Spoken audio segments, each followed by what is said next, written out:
puts up a three. And a goal!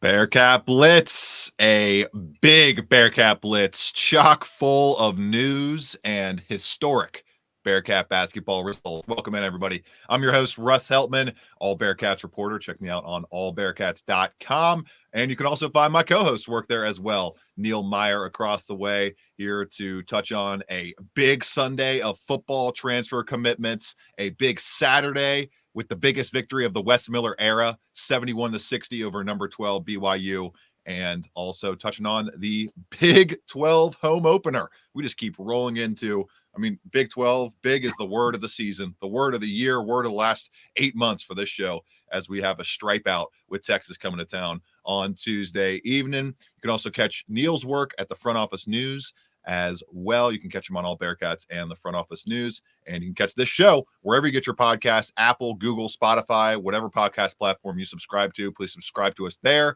Give us a rating and a review as well. Helps to grow the show and get us into more kind of mediums, where you can also check us out on YouTube, Talking Cats with Russ Heltman, and on Bally Sports Ohio. Bearcat Blitz airing there every single weekend.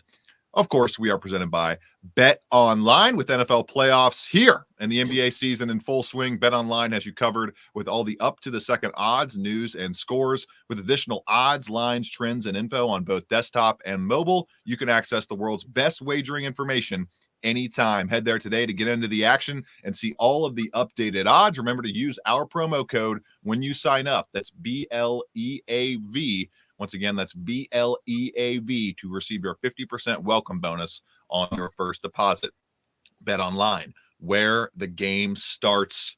Neil, we're going to get to the big victory after a big day of commitments for Cincinnati football. I'll leave the floor to you, my man. What happened on Sunday with 4 names and a few Power 5 transfers at that, giving their commitments to Cincinnati? Yeah, man, it was a big day for Scott Satterfield and the Bearcats on Sunday. 4 commitments in a span of what felt like 10 hours. And it was like 10, 12 hours. It was a sun up, sun down type of commitment flurry. And it was a big day. Obviously, they addressed some key positions there in the transfer portal.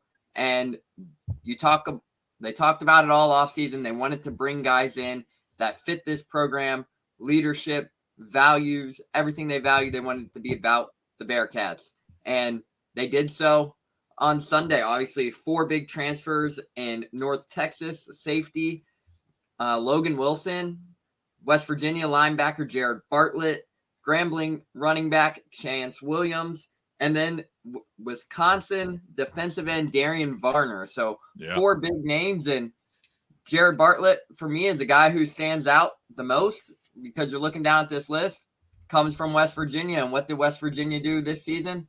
Beat the brakes off of the Bearcats in their home stadium. And this is a guy who not only provides veteran leadership, but this is a guy whose career has just begun.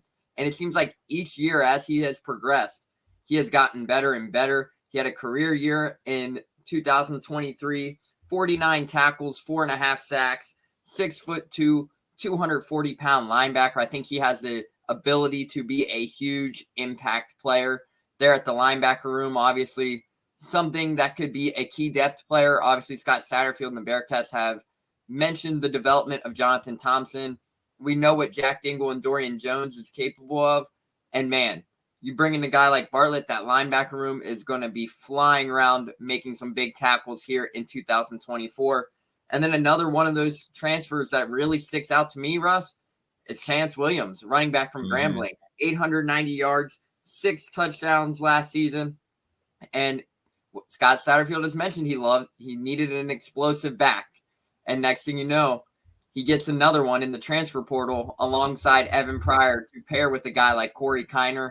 And, man, you look down at Chance Williams' tape, a game that sticks out to you in mind was what he did versus LSU last season. Over 100 yards, best game of the season. And if you can have that number versus a Power 5 opponent, there at a smaller program like Grambling, you got some good speed there, a good opportunity to add to the running back room. Obviously, he's a little smaller guy, but this is a guy who could come in there and really split some time here with 2 seasons left of eligibility, depending on what happens here in 2024. Corey Kiner's returning for his senior season. Evan Pryor also has 2 seasons left, but if Kiner leaves for the NFL following this season, Chance Williams is a guy who could step in and take some significant snaps right there in his final season. So this is a guy who might not see as much snaps as people expected here in 2024. Yeah. But, man, senior season could be a big season for Chance Williams. So kind of a developmental piece, but they can do a lot of different things with him as well. But, man, 4 big transfers in a less than 12-hour span. And I don't think they're done yet, Russ. If you ask me, I don't think they're done yet. No, I suspect we'll get 2 to 3 more transfers in this cycle, and it could happen as we're doing this show right now. There are some eyeball emojis going around. Cass Simmons, one of the recruiting mavens on this UC staff, throwing those around, and it was a big weekend for the Bearcats. As I mentioned, 2 to 3 more guys this cycle I could see happening, and then maybe you leave 2 spots open for the summer window after spring goes through. You see what guys pop up there, and then you're basically finalizing your roster heading into fall camp in the summer, late summer months there. But you touched on Chance Williams. We touched on Jared Bartlett. Also, I think maybe the guy that will impact the 2024 team the most, possibly, and might be the best player out of all of these guys, is Logan Wilson. You got 2 Logan Wilsons on the defensive side of the ball in Cincinnati College in pro football now, with Logan Wilson, the Bengals linebacker, just down the street there for the pro outfit here in the Queen City. But 112 tackles, 3 interceptions, 8 PBUs over the last 2 seasons. He was very good in 2023, had a 71 PFF grade across 654 defensive snaps. He was great in coverage as well, was kind of driving that grade with his coverage grade, had a 71.6 coverage grade, and did it all while at 5'10", 170 pounds. They needed some new blood in that safety room, Neil. And I think when you look at what Logan Wilson can bring to the table, I would be shocked if he's not in the rotation. I would be shocked if he's not in the safety rotation. I would be a little surprised if he's not one of their starting safeties entering next season. When you think about it, I mean, Neil, there really isn't any kind of competition as we wind down the touch on of Logan Wilson for playing time in that starting safety position. It's going to be kind of just roll them out and see what guys are taken to the system the best.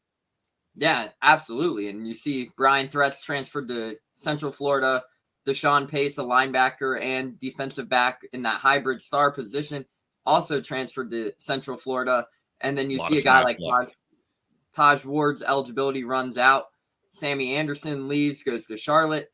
There's a lot of opportunities there in the secondary for the Bearcats there, for guys like Logan Wilson to step up, Kai Stokes to step up, and some other guys. Obviously, we saw the freshman in Kalen Carroll, Raekwon Atkins get a lot of time there towards the end of the season.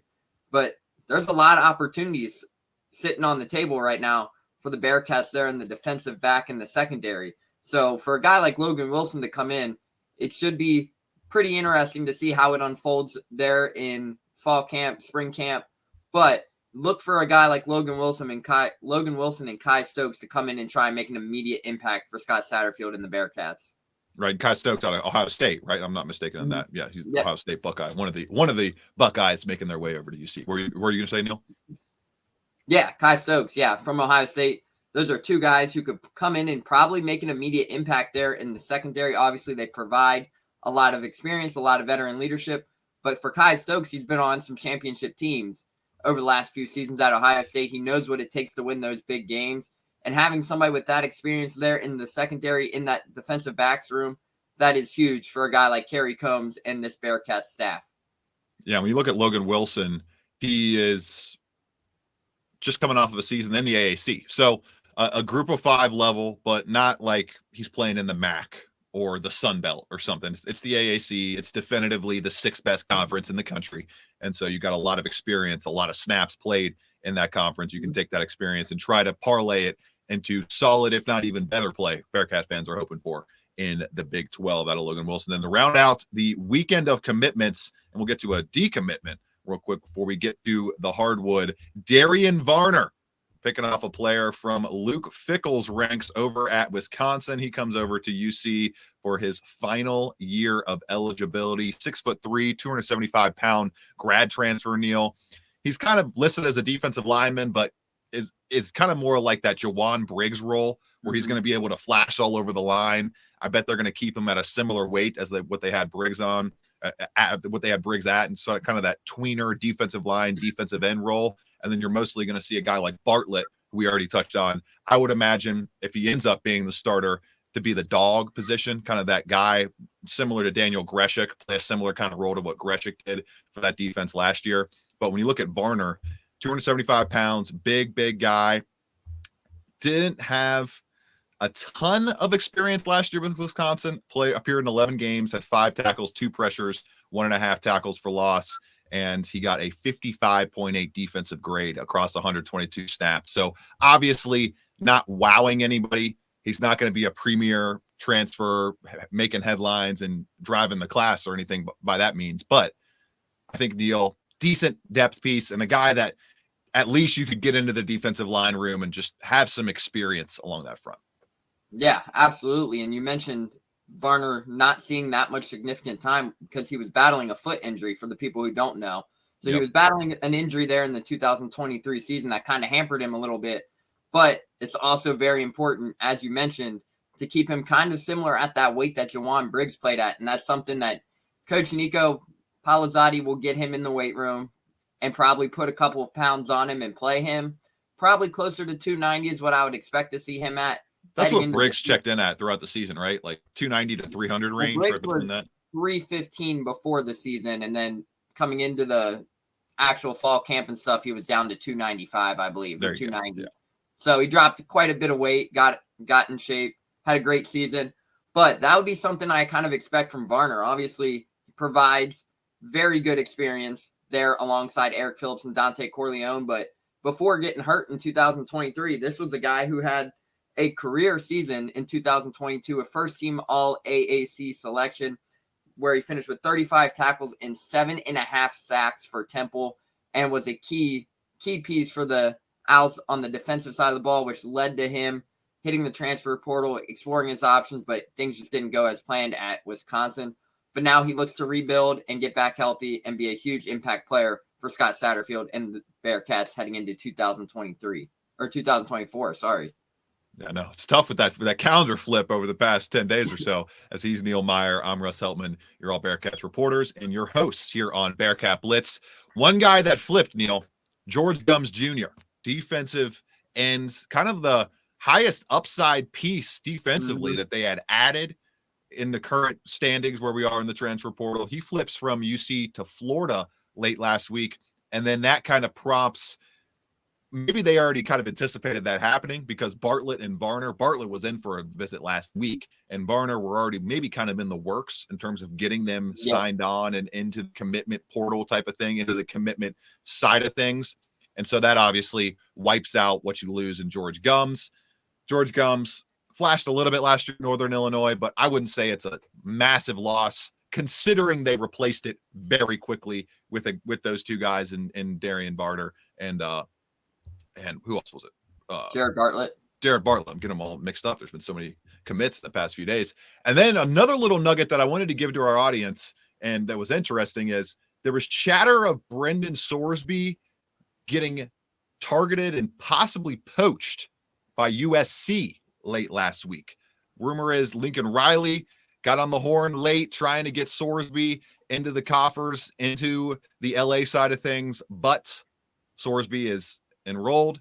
He's already moved in and everything. Like he's good to go, ready to roll, Neil. But that was interesting, just scrolling social media last week, seeing that USC was interested in bringing in Brendan Sorsby. And I think as we wind down this football conversation here, that should give Bearcats fans a lot of optimism about the evaluation structure that went into targeting Sorsby so early in the process and getting him in so early in the process, as we can see now, that being so crucial in having your guy at quarterback and then building it out from there. Yeah, absolutely. And Scott Satterfield and the staff identified their number one target, and that was Brendan Sorsby, and they did it early in the process. Right when they saw his name hit the portal, they made sure to get him on campus there. the very next day, and they locked it down, did a great job at making sure that they could get the commitment early, get him enrolled. And that says a lot about the caliber player that Brendan Sorsby will be. And if you ask me, that's a lot of excitement surrounding the Indiana transfer quarterback and his potential. So the sky's the limit for Brendan Sorsby, and I am very excited to see what he does for Scott Satterfield and the Bearcats here this upcoming season. Yeah, maybe we see. I'm still expecting a tight end addition just to beef up that side of the ball. That's that position a little bit. But other than that, maybe one more wide receiver. But it's going to be in the hands of Brendan Sorsby. It's his kingdom if he can unlock the keys to it over the next few months in this quarterback battle and in fall camp. In this offense with Scott Satterfield's system, if they can get top 40 QB play nationally, they can definitely be a bowl team. You get top 25 QB play, we could be talking competing for Big 12 titles. That is what this system has proven. Just have to get that quarterback to produce at that level. Guys that are producing at a very high level right now, the Bearcats men's basketball team as a whole, especially guys like Jizzle James and Victor Locken, who helped drive a 71-60 upset victory, the best win of the Wes Miller era. This guy right here has been talking about all the Q1, Q2 opportunities and the chances he needs his program to take advantage of. They took advantage of the first one in conference play. We'll touch on that in just a moment on Bearcat Blitz.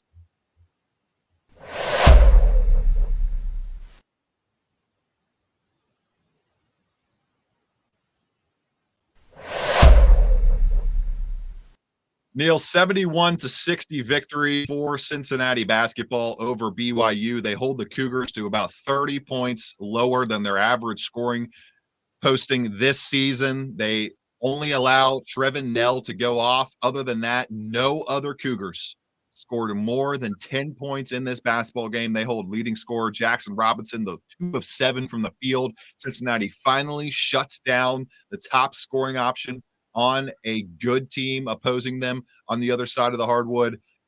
This was, in my opinion, Neil, the definitive, the best, and the biggest jump-starting win of the Wes Miller era. It's kind of like watching a startup company grow, where you have, a surprise win against Illinois. Oh, and then we're going to go back down. And then we're going to go up a little bit. Oh, we're going to grow a little bit year one, but not quite get there. We're going to do the same thing in year two, not quite get there. Questions maybe starting to arise about if they can win the big one. Questions mounting even more in non-conference play. And then when they get the big fella back, a guy we haven't even talked about yet, I haven't mentioned his name, Aziz Bandaogo. I am glad, Neil, that I gave that caveat last week when I said they had no chance if Aziz Bandaogo does not play. Because he played, he felt great, according to Wes Miller in that post-game press conference heading into the tip-off of the game, and he looked great, man.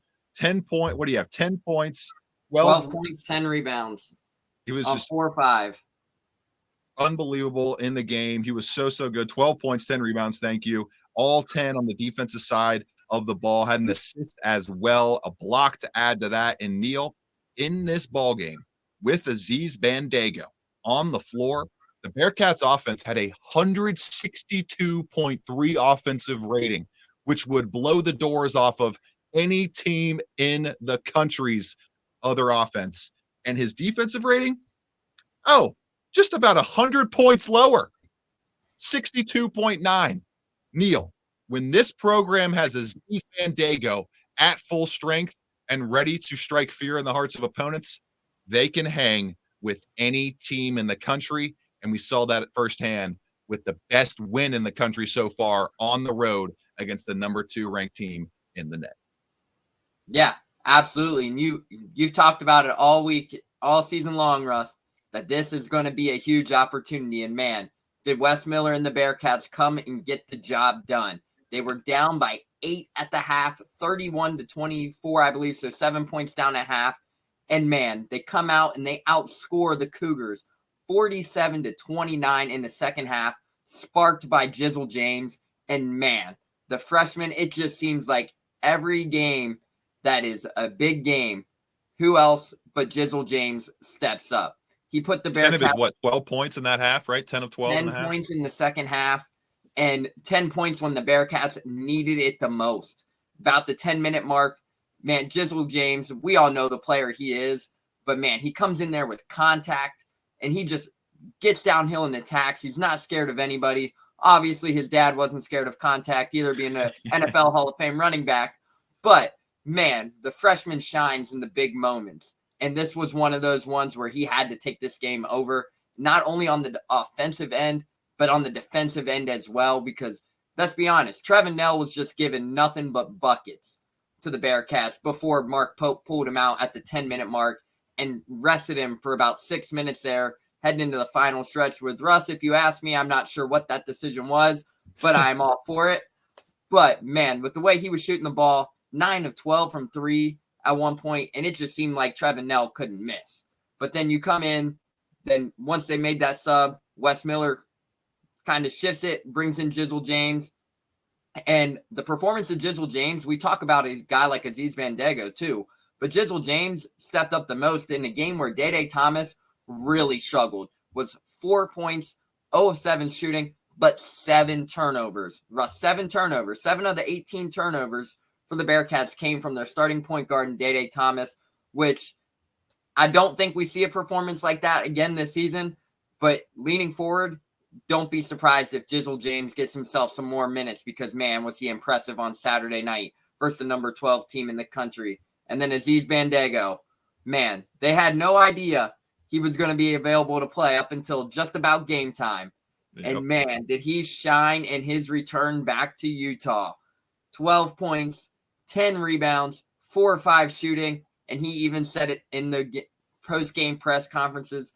He loves playing on the road.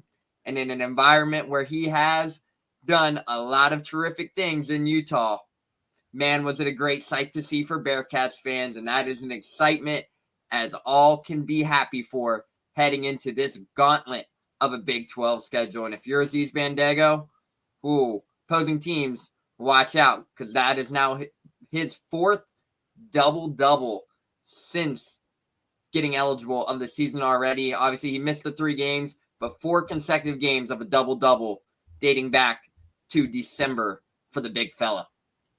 It's crazy, man. It was over a 50% hit rate on double-doubles in appearances this year. 7 games, 4 double-doubles for Aziz Bandego. He is the skeleton key. I am going to say it until I go blue in the face.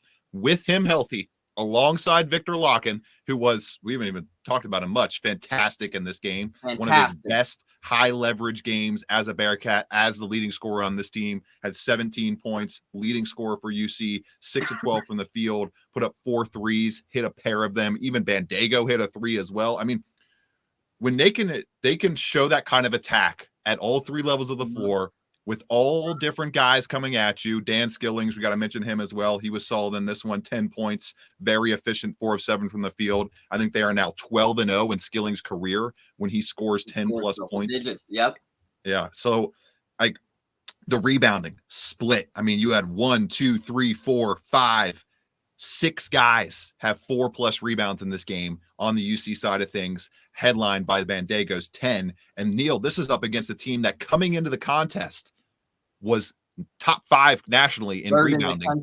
Yeah, they were like 3 spots higher than UC. Double digits. And they own the boards. Double digits. It's crazy, man. Like, when you don't have a top gear go-to ball handling scorer like UC is lacking this year, you have to be able to bring it all together as a team, to bring it all together as a unit when it comes to rebounding, when it comes to personal fouls, when it comes to turnovers, which they had to clean up in the second half of this game. And they did ultimately after a horribly sloppy first half. You need guys like Jizzle James to step up in key stretches and moments, but the totality of the team, when they are playing this soundly and this succinctly, as they showed on defense with their rotations and the way they just masterfully defended the 3-point line, besides Trevin Knell throughout much of the game.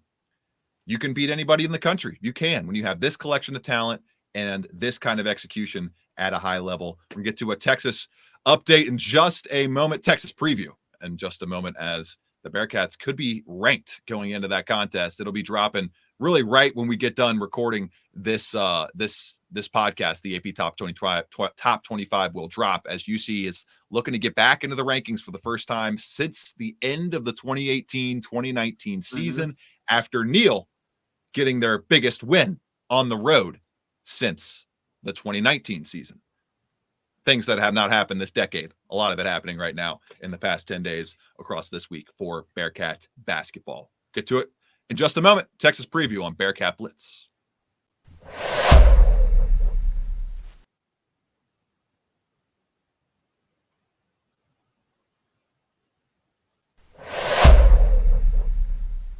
Few minutes left here, Neil, as Cincinnati welcomes in the Texas Longhorns for a matchup at Fifth Third Arena, opening up Big 12 play with a stripe out, red and black stripe out in the stands. Check out UC's social media pages to figure out which section and which color you should be wearing on Tuesday night. Coming in this game, as we currently stand as of this recording, Texas 60th in the net, while Cincinnati is 24th in the net. Texas coming off a loss, double-digit loss at home to Texas Tech. Raiders kind of buried them in the last quarter of the game or so, last 10 minutes of the game. Scoring offense, very solid, 79 points per game. They give up just 64.3. Neil, their headlines by Max A. Smith, the top guard on this team, a very strong scorer at that, 17 points per game on decent clip, 53% shooting from two, 45.7% overall.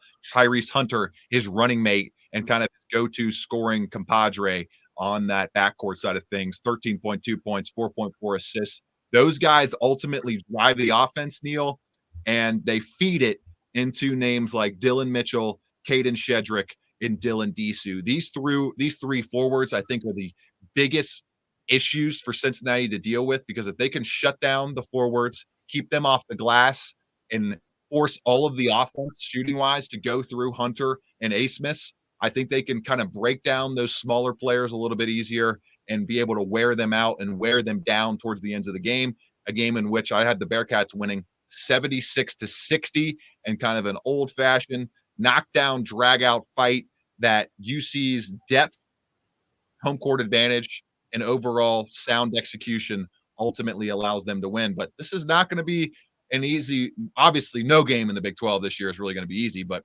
not going to be an easy one for the Bearcats, despite being 73.4% favorites right now on the ESPN matchup predictor. Very good assist team in the Longhorns. Then on the defensive side, Shedrick can block the sun out of the court in terms of swatting away baskets. Dylan Disu can do that as well, and so can Dylan Mitchell, Neil. Those three guys are daunting forwards in what will be probably the biggest opponent UC has faced so far this season. Yeah. First off, as you mentioned, Bearcats fans, this is my message personally. Get to Fifth Third Arena tomorrow night. Do your part in the stripe out. First Big 12 conference home game. Do your part and come support these guys. Obviously, riding the momentum there. You have a big opportunity there with Texas coming in. Come do your part and support this Bearcats basketball team and wear your colors accordingly by the sections. But Texas is a team, Russ, where they're going to come in angry. Rodney Terry is going to have these guys ready to play, led by Max Abmas, who we all know is the caliber of scorer. We saw what he was capable of doing at Oral Roberts the last 4 seasons. But, man, when he gets going, he gets going. And then you talk about a guy like Dylan Mitchell and Dylan Disu on the inside in the front court for the Longhorns. Dylan Mitchell is a guy who is leading the team in rebounds. He's averaging nearly a double-double per game. But Dylan Disu, on the other hand, missed the team's first month and a half of the season due to a foot injury. He has only played in 5 games. But in those 5 games, he is averaging nearly 12 points on 46% shooting. And the Longhorns are just now starting to get fully healthy.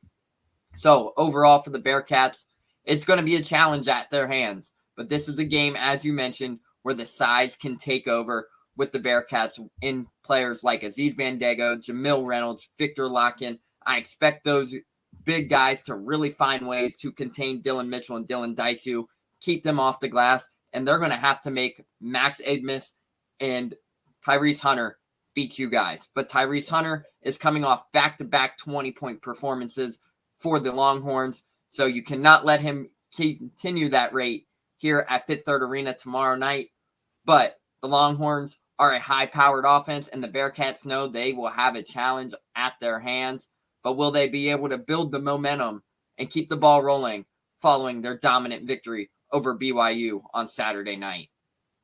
What do you got, Neil? What kind of score prediction you have for us? I'm not going to say a 15-point blowout like you said, but I'm going to go 76-68 in favor of the Bearcats.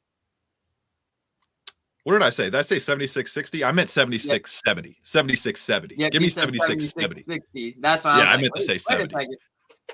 There's all these sixes. There's all these transfers. There's a ton going on right now. There's a ton going on in Bearcat land as Neil and I wrap up this Bearcat Blitz with UC as we currently sit during this recording, top 25 in the net ranking, top 27 in the Ken Palm ranking, and a projected 7th seed on team rankings bracketology as we currently stand.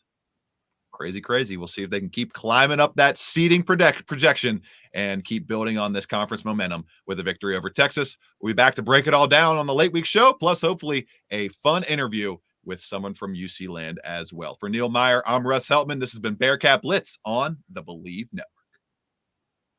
This is the second. 15 seconds left. Shot clock off. 4-point game. DeJulius puts up a three. Yes!